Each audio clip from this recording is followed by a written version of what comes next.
building. High priestess in the building, didn't let my fears kill me. Transmuting my pain in that cleanse in the rain. Down out, I was worth it and I conquered my demons. I accepted my purpose and the goddess I became.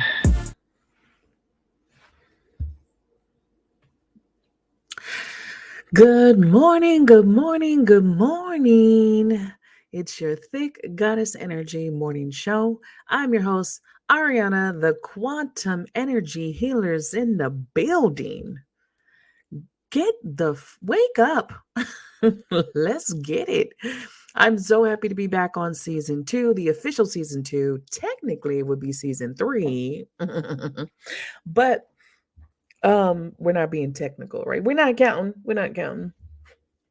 This is definitely just again happy to be back. Thank you guys so much for the support and love, those of you who keep tuning in and appreciate the value of the podcast. I will continue to bring you more information and people and interviews because I think that we can be dope as fuck, like, right? We can talk about some shit. But let's get into it today. Today's going to be one that's going to hit the heart space. It's today's going to hit heart space. I want to talk about mother wounds because a lot of times, when we're going through healing, and we're going through the lovely levels of healing, should I say? And there is many levels. You will go through so many different stages of healing and you'll think that you're good. We always think we're good until we're not. And then you'll go through another moment that'll be just like, damn, I didn't want to be here. I didn't want to be in this space. I didn't want to be in this moment where I still feel like shit. So just remember that to give yourself time and understand that you are not going to be able to heal your wounds overnight. You're not going to be able to heal your wounds in a year. You're not going to be able to heal your wounds in one session, no matter who you go to.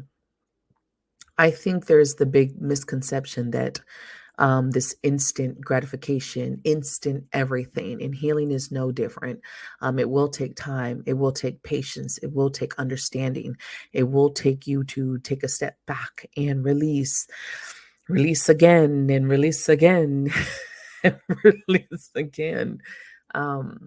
I'm going to read you guys something, though, that I had wrote on Facebook not too long ago. If you follow my Facebook thing, most likely you read it.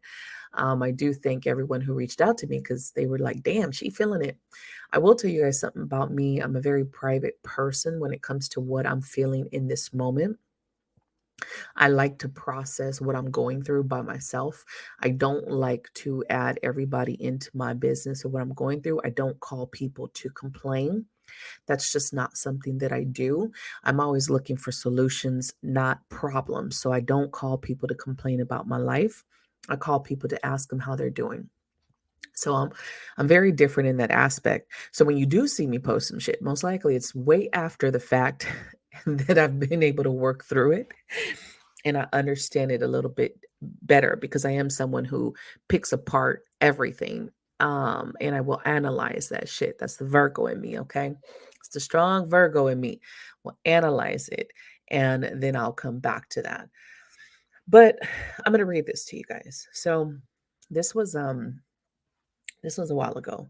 But I was talking about mother wounds and I said, I never realized how much a parent could destroy you. I never realized how hard it would be to heal from it either. When I see a post that says, call your mom or make sure you make memories with her before it's too late, I feel nothing. I've spent decades buying Mother's Day cards filled with words that don't spark the same feeling inside me. And I'm going to dissect this after I'm done reading the whole thing. But many people who have lost their mom say that the same thing, that I will miss her when she's gone, but that is not true. I said goodbyes a long time ago. I mourn the mother I wished I had. I mourn the mother she will never be. And I mourn the mother, the loving woman I wish she could be towards me. I know she loves in her own way, and I know she isn't the worst mother a child could have, but she wasn't the mother I needed, nor is she now.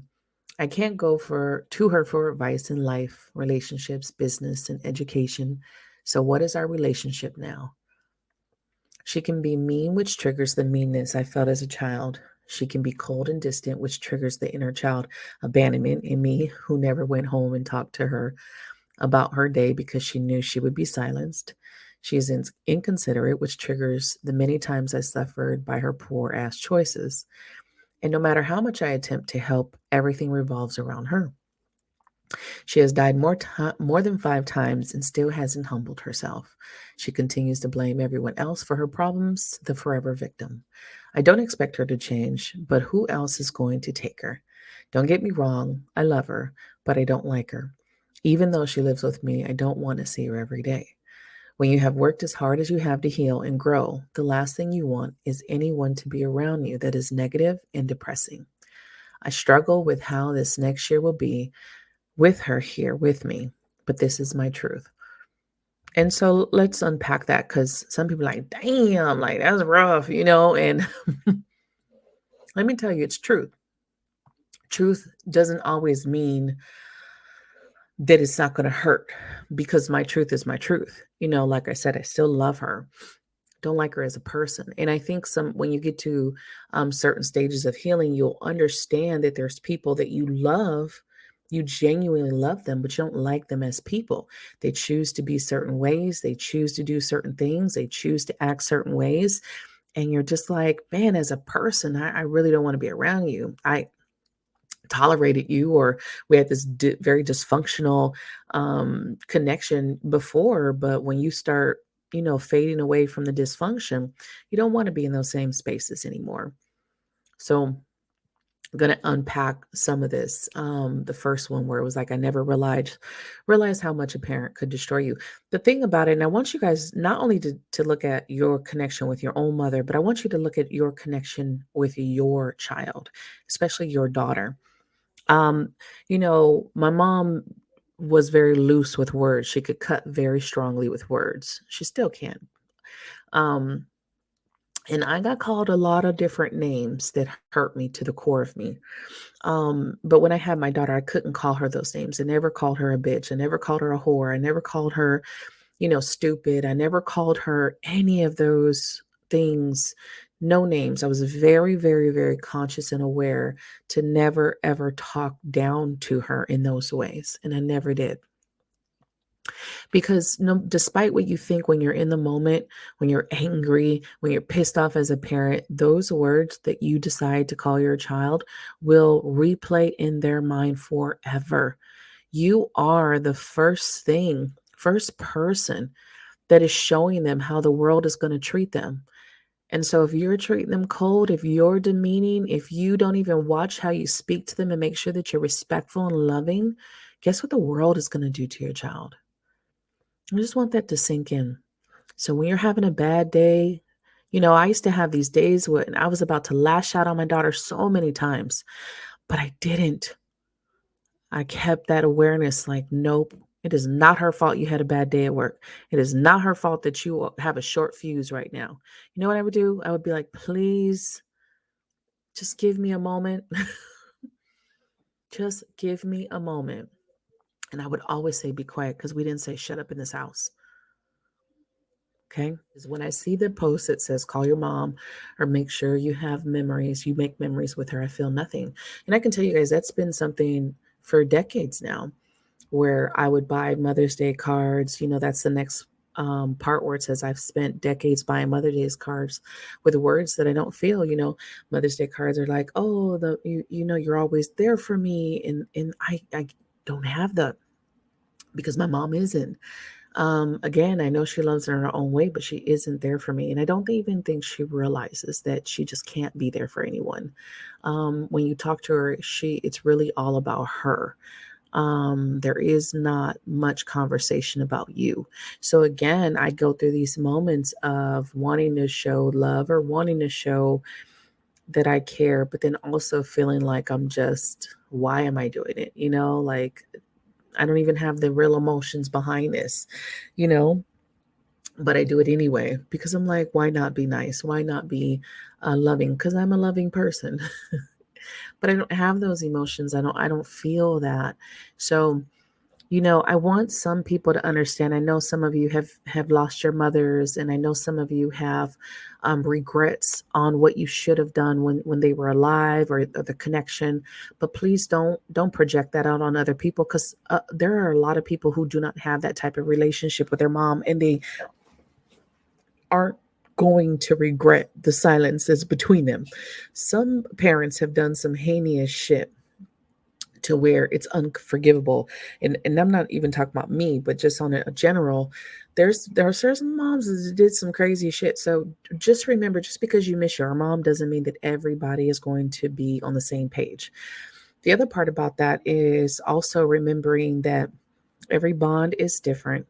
Um, just because you have regrets, that doesn't mean the next person will. Like I state in mine, I don't have that relationship with my mom, nor probably will we ever have that relationship. It's one of those things that you come to this point of realization. And even when, like, I picked her up and I came here, there was a split second where I thought she was going to change because she was getting very ill, and just okay, maybe she's going to change. And for that split second of her not changing and going back to the same shit different day, not wanting to do what the doctors are telling her, or just going against treatment and not doing the things that she needs to do, it brought up my inner child. My inner child came up, and I was very depressed and sad, and just going through it, because I was just like, here was my inner child feeling like I felt when I was younger, like, you're not doing what you're supposed to be doing. We're not working on a relationship. You're not even trying. you know, it was just one of those things, in a harsh reality, that sometimes you cannot change what was never there. Like, sometimes you can't, how you try to rebuild a connection, but sometimes you're trying to rebuild a connection that was never there. And I think sometimes that's a hard part to swallow. And that was a rough one to swallow this past few months, is realizing that our relationship has always been dysfunctional, and it's never been a real relationship. Um, and it has always been distant. And in my path, I have been the mom. I had to be the mom and taking care of everyone else.